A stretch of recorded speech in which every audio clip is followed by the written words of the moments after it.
Un chantier qu'est allé visiter le Premier ministre Roger Kam et Simon Gongo. Le débriefing avant de partir. Le Premier ministre roule sur la route Sabou-Koudougou-Didir pour voir l'état d'avancement des travaux. Au constat, le goudron va de Sabou à Réou avec un saut des villes principales. Mais le problème, le délai presse. Au 31 janvier 2014, si le chantier n'est pas fini, le MCC devra rapatrier les fonds et le gouvernement termine le boulot.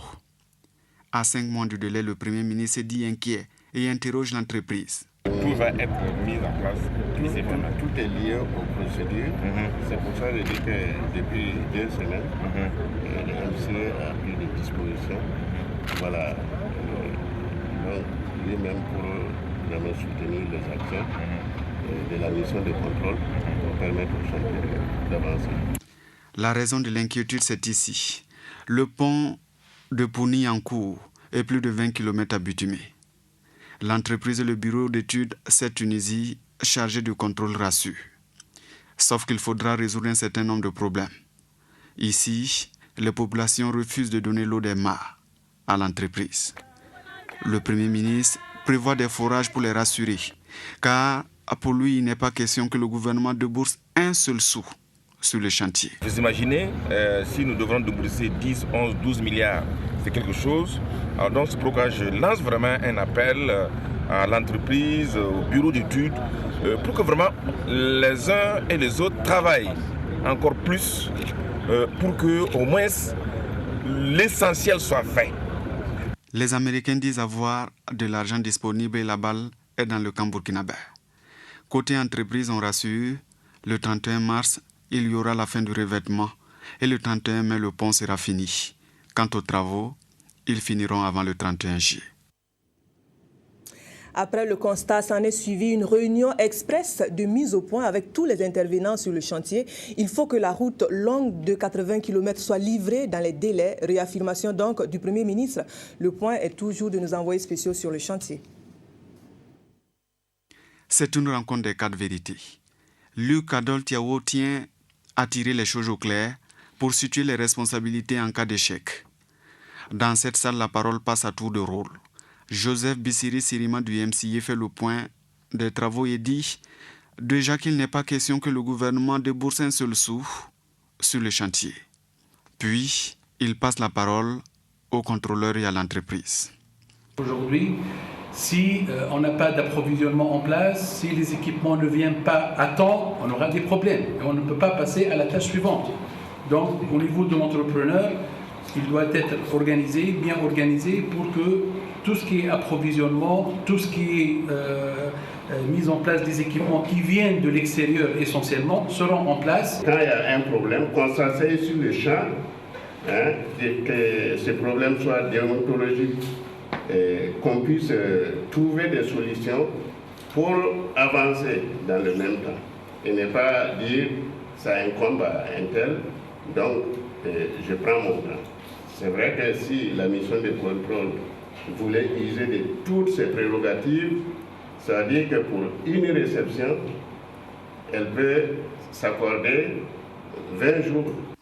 Pas toujours assuré, le Premier ministre promet revenir début avril, puis début juin, et là avec le bâton ou la carotte, en fonction de l'évolution. Pour moi, c'est partager les torts. Parce que nous ne serons pas prêts à débourser des milliards comme ça cadeau, ce sera trop facile. Parce que, après tout, le bureau de contrôle peut dire, bon, moi, 31, si vous n'avez pas fini, ce n'est pas mon problème. L'entreprise peut dire, quoi qu'il en soit, si vous n'avez pas fini, vous êtes obligé de continuer.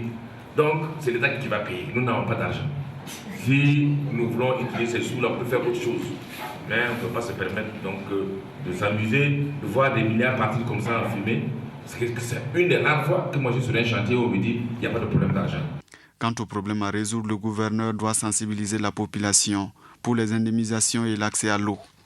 Le Premier ministre promet parler au ministre de l'eau pour les forages et rendez-vous est pris pour la première semaine d'avril pour suivre l'évolution. Voilà donc pour les 4 vérités du Premier ministre à propos du chantier de la route. Et puis dans le domaine de l'exploitation minière, la société Nantou Mining traverserait un passage à vide et un appel à l'intervention de l'exécutif pour tenir le coup. La société demande essentiellement des mesures d'accompagnement du point de vue de la fiscalité. C'est avec ces doléances donc sous la main que les responsables de la mine sont allés à la rencontre du Premier ministre. Moussa dit-il, Palinfo est au micro de Roger Kam et Simon Gongo. Nous avons saisi l'occasion du passage du Premier ministre ici à Réé pour passer lui exposer un peu les difficultés que nous connaissons au niveau de Nantou Mining, les difficultés qui pourraient bloquer le fonctionnement de la mine. Donc essentiellement, ce que nous avons demandé au Premier ministre, c'est son intercession pour qu'on puisse avoir certains de nos dossiers au niveau du ministère des Mines et du ministère des Finances réglés assez rapidement. Parce que ce que nous recherchons, c'est un accompagnement du gouvernement. Parce que nous traversons une situation un peu difficile sur le plan financier. Et si nous ne bénéficions pas de cet accompagnement, tout naturellement, ça pourrait nous amener à une situation où la mine serait obligée de suspendre ses activités. Donc c'est pour ça que nous sommes venus nous entretenir avec M. le Premier ministre, lui présenter la situation assez clairement et solliciter également son appui. Autre sujet à présent, la Bourse régionale des valeurs mobilières et la Chambre de commerce et d'industrie visent ensemble le développement socio-économique du Burkina. Désormais liés par un partenariat, les 2 structures viennent de signer une convention en faveur du secteur privé. Sont en première ligne surtout les petites et moyennes entreprises et industries PME, PMI. La convention vise à apporter plus de facilité d'accès au financement. Les précisions sont de Éléonore Ouedraogo Yerbanga. 2 signatures apposées par les responsables de la Chambre de commerce du Burkina Faso et de la Bourse régionale des valeurs mobilières et les PME peuvent désormais espérer un avenir rayonnant avec la facilitation de l'accès des entreprises au financement par la bourse. Une convention entre les 2 structures qui renforce non seulement leur coopération, mais permet également l'ouverture d'un département dédié aux PME, PMI et aux entreprises à fort potentiel de croissance. Le nouveau compartiment va leur permettre de lever des ressources dans des conditions beaucoup plus faciles. Évidemment, nous allons assouplir les critères liés aux années d'existence, assouplir les conditions liées à la rentabilité et vraiment focaliser essentiellement sur l'avenir. Les perspectives donc de développement de ces PME. La convention signée ce jour est le prolongement d'un partenariat avec en ligne de mire une dynamique des actions pour favoriser l'essor du tissu économique burkinabé. Ce partenariat nous rapproche davantage de la bourse, donc nous rapproche davantage des marchés financiers et donc va nous permettre de donner plus d'informations et d'indiquer aux entreprises les opportunités qu'offre le marché financier. La Chambre de commerce et d'industrie du Burkina Faso va maintenant mener des actions d'accompagnement en vue d'assurer l'admission à la cote du maximum d'entreprises à moyen terme. Et puis on poursuit avec cette volonté de la Chambre de commerce et d'industrie de se rapprocher davantage du secteur privé. Cette fois, la structure se déplace physiquement vers sa cible. La section territoriale du Grand Est du Burkina a désormais sa représentation de la Chambre de commerce et c'est Fadangourma, le chef-lieu de la région, qui abrite la section. Elle est dirigée par 6 membres que l'on dit bien ancrés dans le tissu socio-économique du Goulmou. Le témoignage de Nazé Diakalia Ouattara. La Chambre de commerce et Burkina est désormais présente dans la région de l'Est. Pour les années à venir, c'est cet homme qui va veiller aux destinées des acteurs du secteur privé dans le Goulmou. Il entend travailler au regroupement et à la formation des opérateurs économiques locaux. Nous, les gourmanchers, nous ne connaissons pas réellement le commerce. Nous confondons le fonds de commerce, nous confondons tout. Donc aujourd'hui, il faut absolument que nous arrivions effectivement à les former avec l'aide de la Chambre de commerce pour qu'ils comprennent effectivement ce que c'est que le commerce. Deuxièmement, on va essayer de développer les différents axes parce qu'il y a beaucoup d'axes commerciaux ici, notamment l'élevage, l'agriculture, il y a aussi le transport, il y a un certain nombre, la faune, le tourisme, tout ça. Pongba Mohamed Sogli est bien connu dans le milieu des affaires, toute chose qui rassure la première responsable de l'institution. Nous attendons de M. Sogli que nous venons d'installer aujourd'hui. M. Sogli est un homme avisé, un opérateur économique qui est connu de tout le monde. Et donc nous ne doutons pas un seul instant qu'il pourra mener à bien sa mission. Et donc regrouper tous les commerçants pour que la région avance économiquement. La présente cérémonie d'installation du président de la section territoriale de l'Est a connu la participation du président du Conseil économique et social et des sommités du monde des affaires du Burkina. Les offres de santé aussi se rapprochent des populations et plus précisément, il s'agit de la santé de la mère et de l'enfant et des personnes vivant avec le VIH-Sida. C'est le département en charge de la santé qui mène l'initiative. Il s'agit d'utiliser les technologies de l'information et de la communication, notamment le téléphone mobile, pour effacer les distances entre les offres de santé et les bénéficiaires. Pour cette phase, le projet couvre la localité de Nouna, dans la Kossi. Le cérémonial de lancement est rapporté par Nathalie Nabaloum-Sabarou. Utiliser les technologies de l'information et de la communication pour améliorer l'état de santé de la population de Nouna, c'est l'objectif d'un projet du Centre de recherche en santé de Nouna et son district sanitaire. Il a pour thème amélioration de la gouvernance et de l'équité par l'utilisation des technologies de l'information et de la communication, cas pratiques appliqués aux soins de santé maternelle et infantile et à la prise en charge des personnes vivant avec le VIH. Il va s'agir pour nous d'utiliser le système de santé actuel. Vous savez, le système de santé actuel interagit beaucoup avec les malades. Mais l'interaction avec la communauté est un peu limitée parce que l'interaction se fait beaucoup plus avec les dirigeants de la communauté. Et à travers ce projet, nous allons poursuivre cette intégration à l'échelle individuelle avec les membres de la communauté qui sont dans les besoins de santé.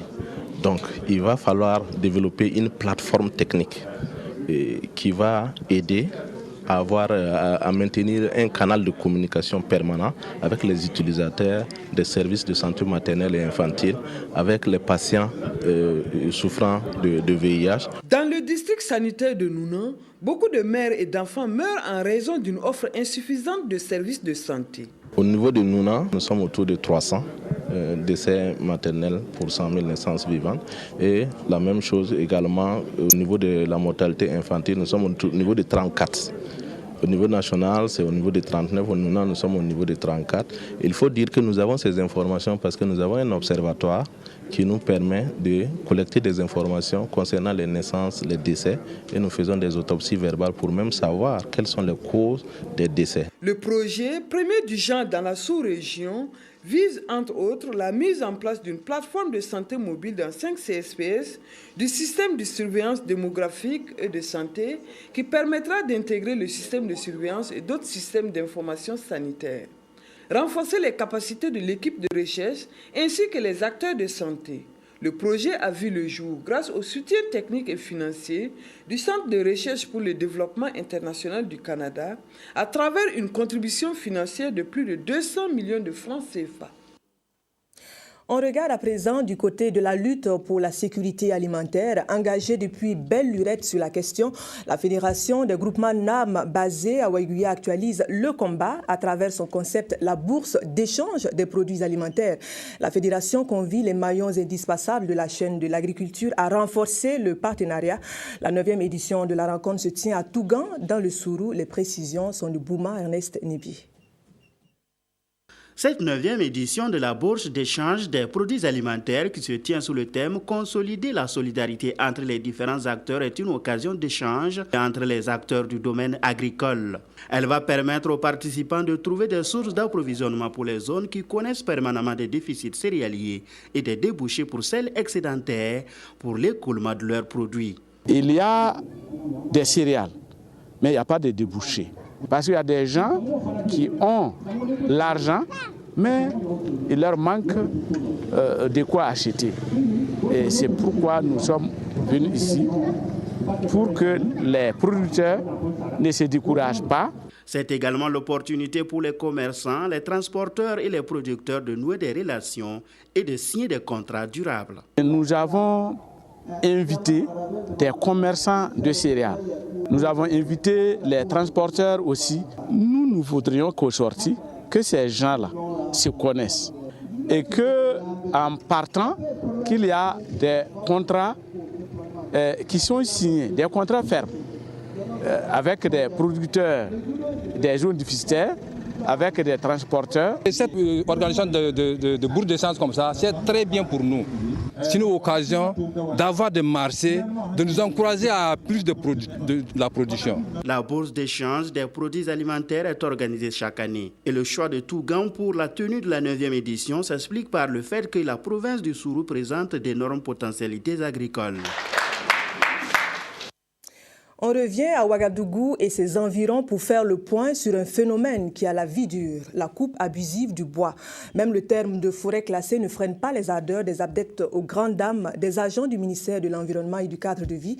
Ces derniers ont pris à témoin une de nos équipes de reportage. Voici ce que nous rapportent Rasmane Zondi et Nathalie Nabaloum Savadogo. Nous sommes à la périphérie de Ouagadougou. Autrefois, cette zone était peuplée d'arbres de karité. Aujourd'hui, plus rien.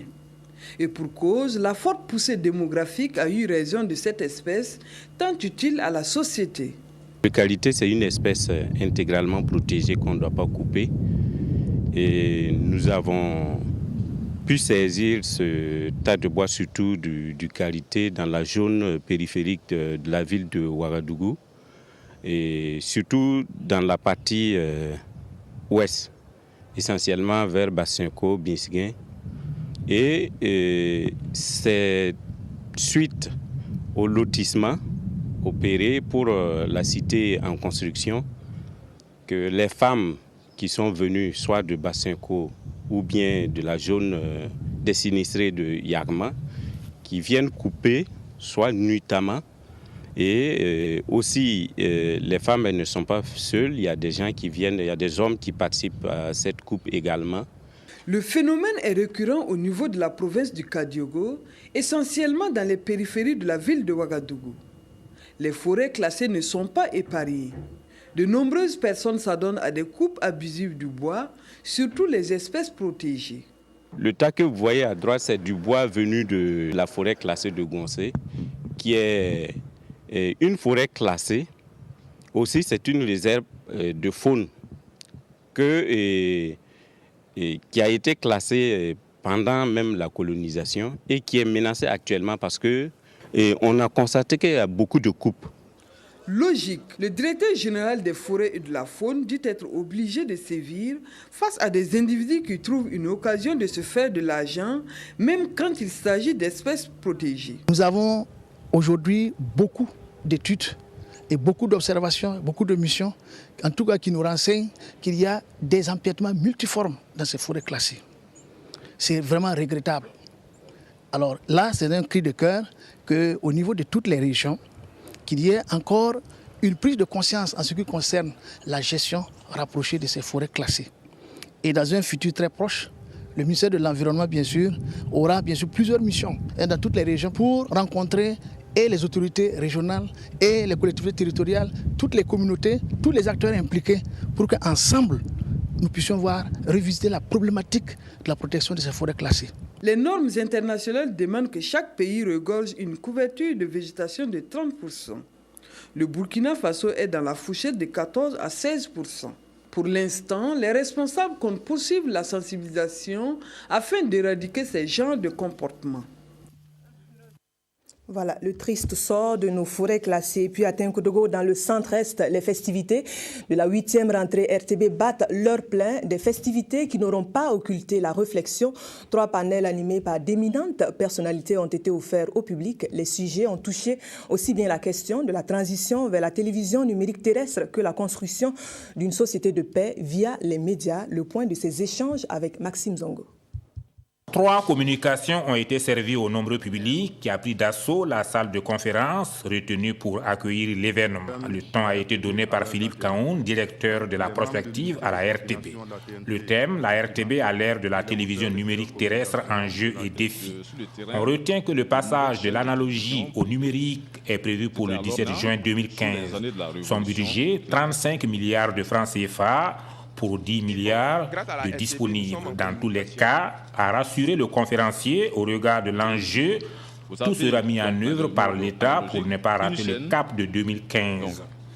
À noter que cette date butoir ne concerne que la télévision. Précision de taille, toutes les chaînes nationales seront alors diffusées par une seule fréquence.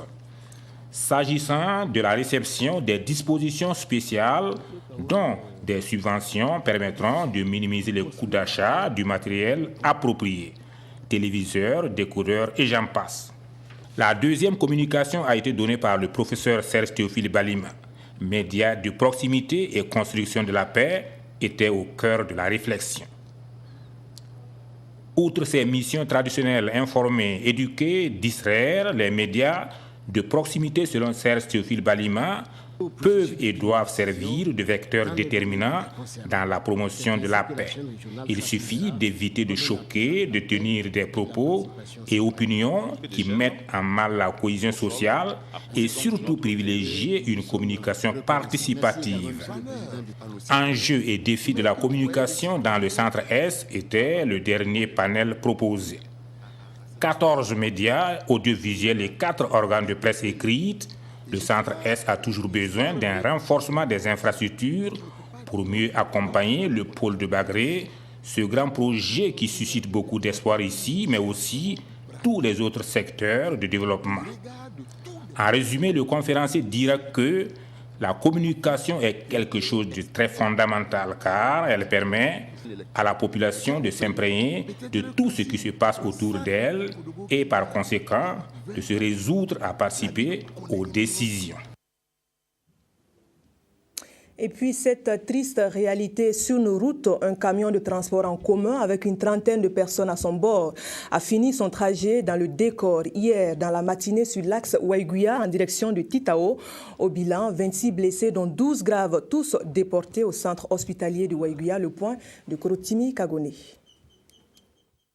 Un camion semi-remorque transportant 34 passagers à bord avec des marchandises a terminé sa course dans le décor lors de son passage à vive allure à un virage dangereux. L'accident est survenu dans la matinée de ce vendredi 21 février à 27 km de Waiguia sur l'axe Waiguia-Titao. Le bilan fait état de 26 blessés dont 12 graves. Les riverains ont vite alerté les sapeurs-pompiers qui ont évacué les accidentés au CHR de Waiguia. À notre niveau, nous avons pris les dispositions très rapidement pour organiser les services à cet effet. C'est ainsi que vous avez vu au niveau des urgences, les blessés sont en train d'être pris en charge et certains sont en train d'être convoyés en chirurgie hospitalisation. Une délégation dépêchée par l'autorité régionale s'est vite déportée d'abord à l'hôpital, puis sur les lieux de l'accident afin de constater les faits et apporter le soutien aux victimes. L'appel que j'ai lancé donc aux populations et transporteurs, c'est de rouler à bonne allure. Rouler à bonne allure, respecter les virages, respecter les stops, les signalisations. Et cela vaut pour tout le monde. Le conducteur du camion s'est enfui après l'accident. Un forfait dû, selon les soldats secouristes, à l'excès de vitesse et au non-respect du panneau de signalisation. J'ai quitté de chez moi ce matin pour me rendre au travail et j'ai aperçu le camion qui roulait à toute vitesse. Quand je suis arrivé devant, j'ai entendu un grand bruit. Et quelques instants plus tard, des cris. C'est là que j'ai accouru en ces lieux et j'ai trouvé le camion renversé. J'étais dans le camion, d'ici que je me rends compte, je suis à terre. Le camion roulait à toute vitesse. L'on ne cessera de le rappeler, la route tue. Et la prudence est recommandée pour préserver la vie des usagers. Voilà, prudence sur nos routes, on ne cessera jamais de le répéter. Et puis, chose promise, chose due, je vous l'annonçais en titre, nous avons sur ce plateau un magicien, Assalfo. Bonjour Assalfo. Bonjour. Merci d'être venu sur ce plateau. Merci à vous. Alors, comment on se sent? On se sent bien, surtout quand on est au Burkina. On est au Faso. Voilà. Alors, pour commencer cet entretien, on va parler de FEMIA, on va parler de musique. Mais pour commencer, justement, on va mettre un peu de musique, la touche musicale, puisqu'on l'avait promis. Voilà, une petite touche musicale, un extrait du concert de clôture du FEMIA 2013. Exact. Voilà, une touche de Assalfo.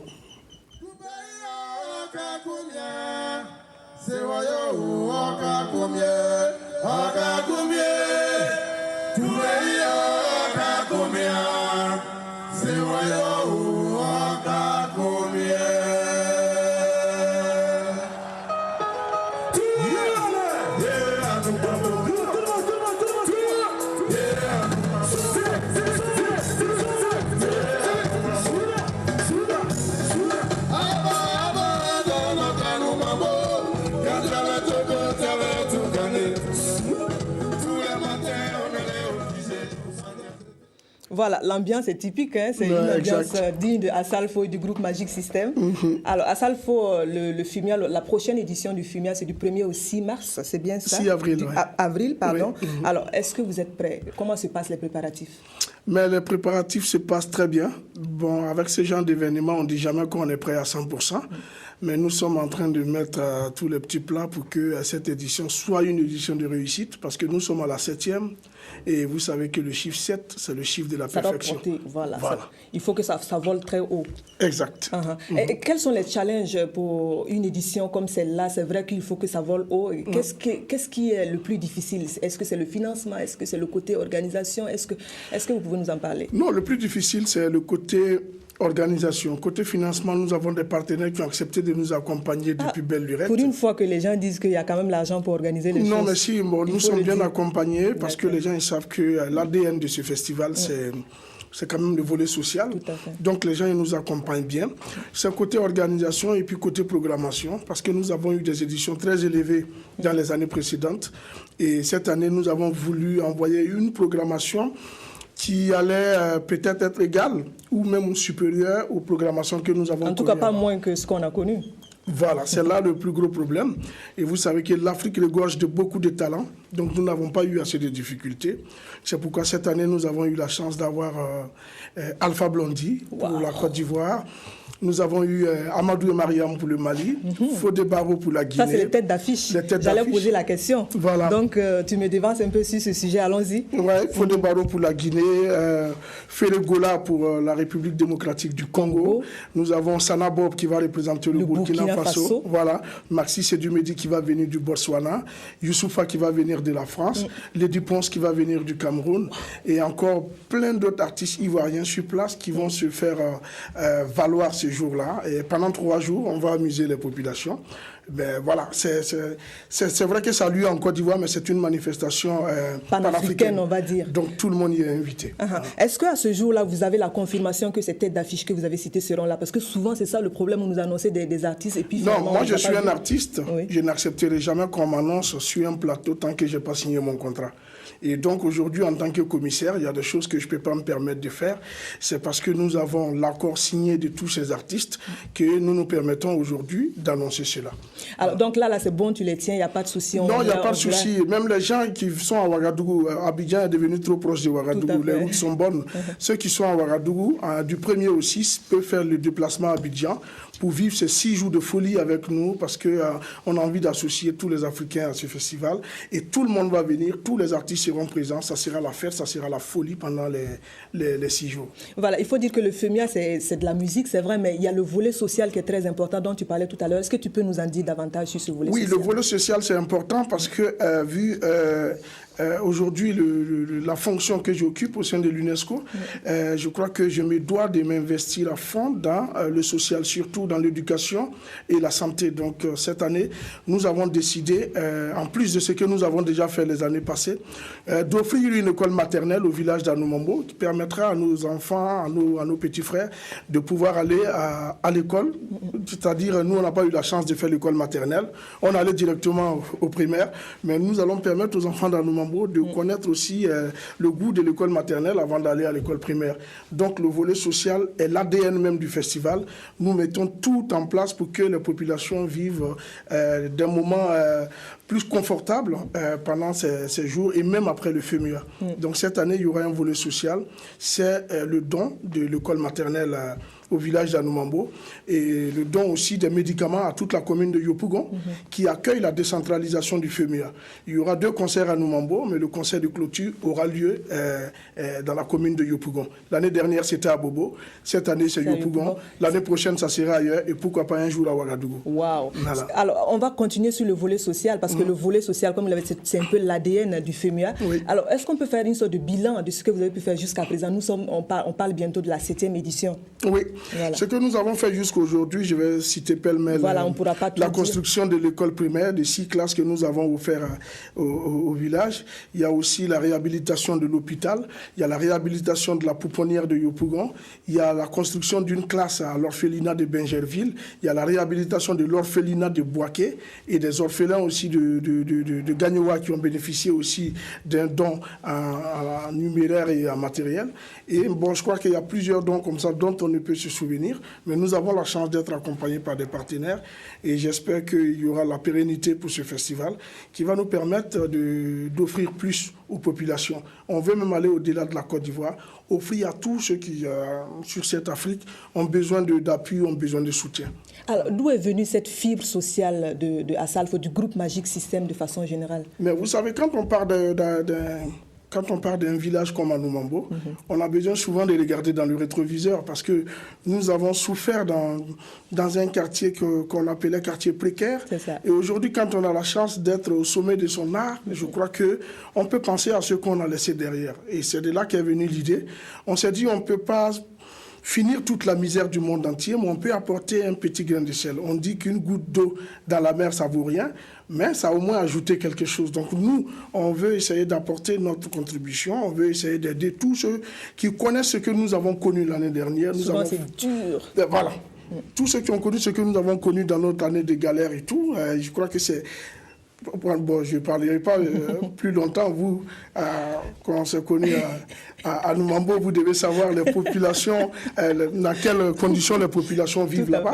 Donc c'est un peu ça qui nous a interpellés et nous avons voulu apporter notre soutien et beaucoup de personnes ont compris, des organismes internationaux ont essayé de nous aider et aujourd'hui nous sommes fiers de faire ce que nous faisons et nous espérons avoir encore plus de soutien pour pouvoir faire encore mieux. Voilà. Alors Assalfo, ce n'est pas seulement les populations de Anoumambo qui connaissent souvent des situations difficiles, mais toutes les populations qui connaissent des situations difficiles où qu'elles se trouvent à l'est, à l'ouest, au nord, au sud, qui vous entendent, donc qui ont peut-être un message d'espoir, peut-être que votre combat aussi peut inspirer d'autres personnes. Qu'est-ce que vous avez à dire à l'endroit de ces personnes-là qui se disent qu'elles peuvent faire quelque chose, mais qui ne savent pas forcément par où commencer?